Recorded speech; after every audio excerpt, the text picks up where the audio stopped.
Welcome to Big Tony's Garage. In this video, we're going to be working on a 1987. Okay, this bike has been sitting for at least 7 years in my garage. The last 2 years it's been out here. This was due to moving things around in my garage, and it isn't broken.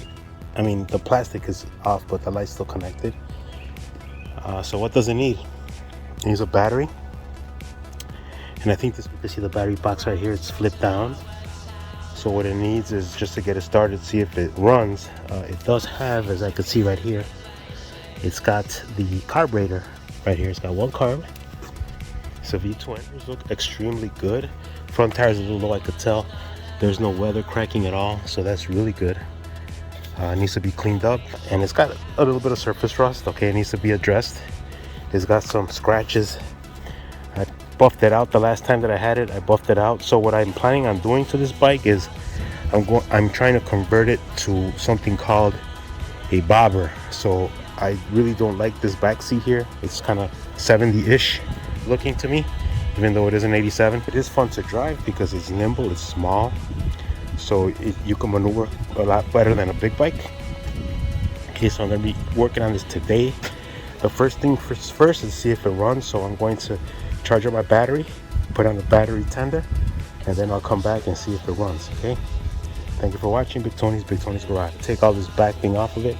I'm probably going to end up chopping this off or removing this so the bike will sit a little bit lower in the back. Okay, but anyways, more to come.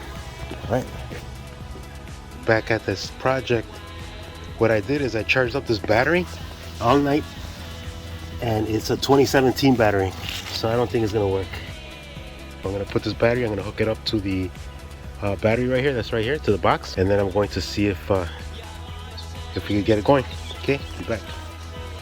Alright, boys and girls, so the battery looks strong. I just moved the wires out this way, put it on top of the little toy car my sister gave me back like 20 years ago, and we're going to see if it fires up. So we have the ignition there, start is right here, the neutral.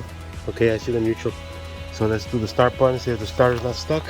It's on the run position. This is run here, right? So let's hit it. Nothing at all. So I did take the brake assembly off, but nothing's starting. It's not even drawing, so I'm sure that the starter's probably stuck. Turn signals work? Maybe? No? Nothing? Horn works. Barely. Yeah, the battery is low. See the battery, high low beams. The horn sounds weak, right? Start button does not start. So I don't know if it's the draw, the case may be, but I'm gonna keep on messing with it. The backlights do not turn that well. The backlight does turn that. Let me see if the brake line works. All right, boys and girls, I'm back with the bike. Okay, so I'm gonna show you what I've done to it so far. So I let it charge overnight. So I had taken this apart because the cylinder, I just have to rebuild it. There's a cylinder in here, has a spring that's stuck, so I already have the parts for it, and I never done it before, but you know what, it shouldn't be any different than doing a car one. So all those little bits and pieces I have to still remove. This is gonna be super clean. So I'm gonna hit it with some parts cleaner, go in there. All right, so the motor does spin over. You could hear it. I can't do it with two hands, but hold on.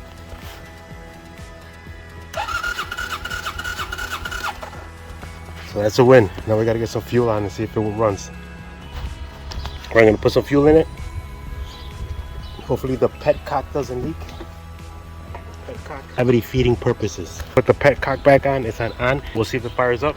Spinning, it keeps spinning, but it does not want to fire, so it's telling me that fuel isn't getting down this. Or what I should do is take out the spark plug and see if we got spark, because that could be the other issue. Okay, I'll be back. All right, so I did some research, and it's a battery for my rotor was in 17. I rode it for 1 or 2 summers. Being that it's, you know, it's kind of dangerous, to be honest. There's a lot of people on their cell phones, and it's only gonna be during time hours that I believe there's less people around. So I never ride my motorcycles on Saturday nights or Friday nights, to be honest with you. But in the morning early, when I get the opportunity, as I've done in the past, I do like to ride in the morning, never when the sun is going down, as all you know that people that are blinded by the light could hit you. Really fun to drive, and you could go back and forth. While you're riding, it just feels a lot more comfortable in a sense that it's not too heavy like a full-size motorcycle, right? So this bike, what I read in the forums, is they imported it into Canada like 2 years before, like 85, 86, but then they sold it 2 years in the US. It has some restrictions regarding the size of the motor, and it's a kind of import tax, so they kept it under 800. All right, so it started, getting a little bit of rust. It's got a brand new K&N filter. You can see it right there. And I changed it back when I first got the bike. Barely rode it. Changed it again. I know this one most definitely needs some air in it. Today's plan is going to be installing the battery, firing it up, and then riding it, and just make sure that all the gears. So I don't plan to go fast on it. So I ordered some back lights, turn signal lights. Did clean this contacts too as well.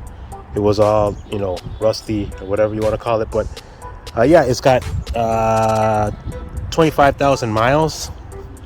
All right, and this is a Japanese bike, so that's nothing, right? And then once again, some mirrors. These are really old mirrors, and they're just outdated. So I'm gonna upgrade that. And I'm thinking about changing the starter solenoid down here, because I think it's just more easy, because you have the ignition key right down here, right? So you have to turn the ignition on, and then you have to hit the power, right?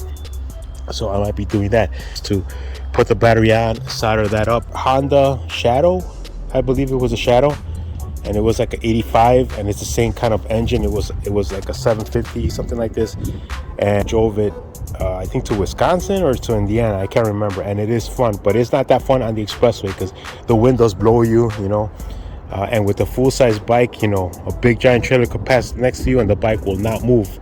As to my Gold Wing, right, that I had before.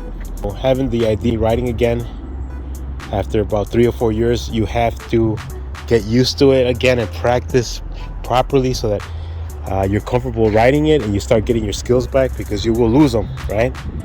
And you have to make sure to practice if you have to go back to riding school, or if get a bike like this and start off again. If you rode for a while, learned how to ride when I was a little older, and it's so much fun. Okay, and if you have a lead foot, stay away from the crotch rockets. First bike was a Honda 900RR, a 1998 Honda CBR 900RR. It was yellow with a matching helmet and with a matching jacket. And yeah, that thing was fun, but yeah, I had to get rid of it because it was just too much fun. It was just going too much fast. I love the speed on things. It had, modified exhaust on it, and had all kinds of different, bells and whistles on it. It had like neon lights in the bottom, and it had a whole bunch of little knickknacks on it. And this bike is all original, all factory.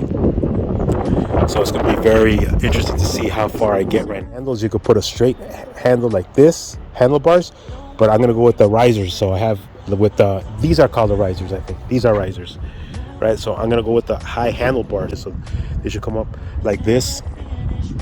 So yeah, let me get to it. And I'm probably going to end up painting the tank, painting the frame on it. I don't know, changing the back fender, shortening the fender, or getting a different kind of fender. It's a 160 millimeter fender, and I'll lower these. You could adjust these springs. You could lower them down, and then it looks kind of like a lowrider bike, right? So we'll see how far I get.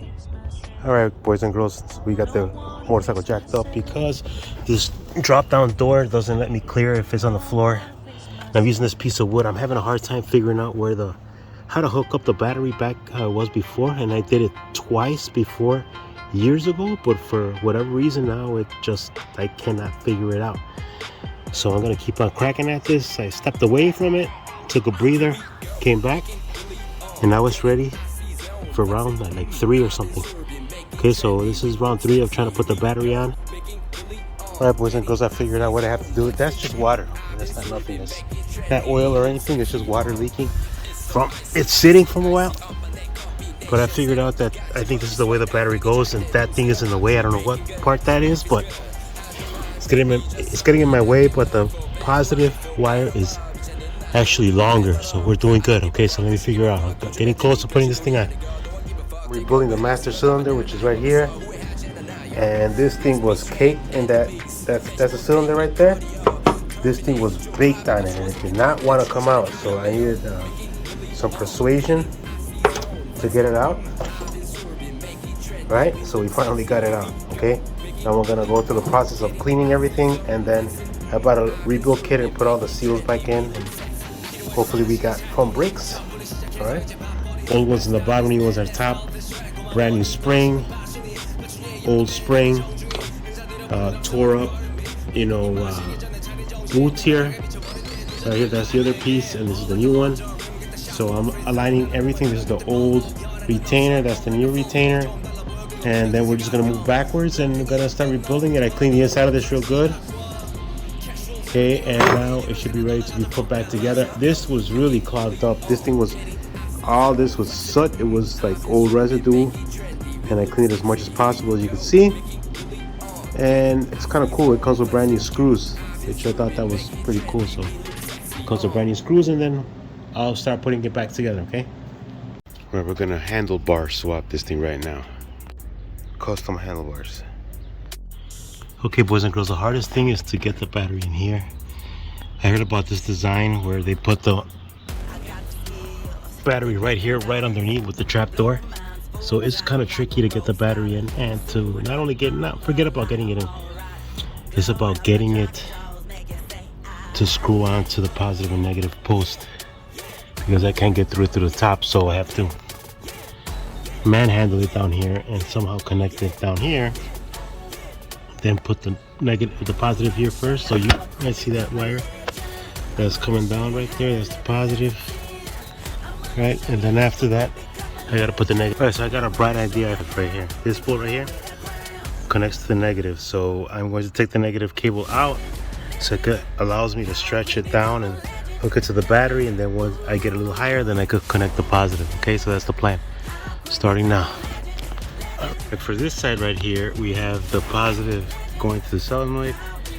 If I release this wire here, I should be able to get down and let this wire down, hang down this way, right? And the same thing with the negative shorter, so I'm sure that I could do it with the positive. As soon as I get the positive in, I'll put the wire back in here and tighten it up again, and then I'll go in and do the other side. And hopefully by then, one wire is in, I could lift the gate and I could plug in the other side. Okay, so here it goes.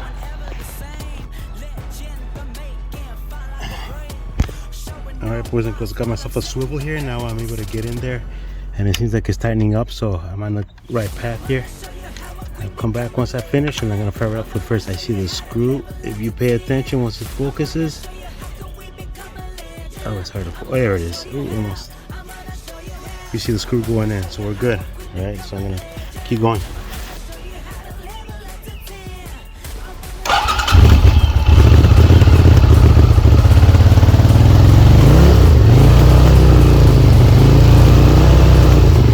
All right, so it does run. Got a brand new battery in it. It took me like 2 hours to install. That's water leaking from sitting. But the next step is to change the oil, so I'm gonna do that right now. And then I'm going to put all the plastic covers on, and then I'm going to change the handlebars, and I have some new ones, some black ones that are a little more modern design.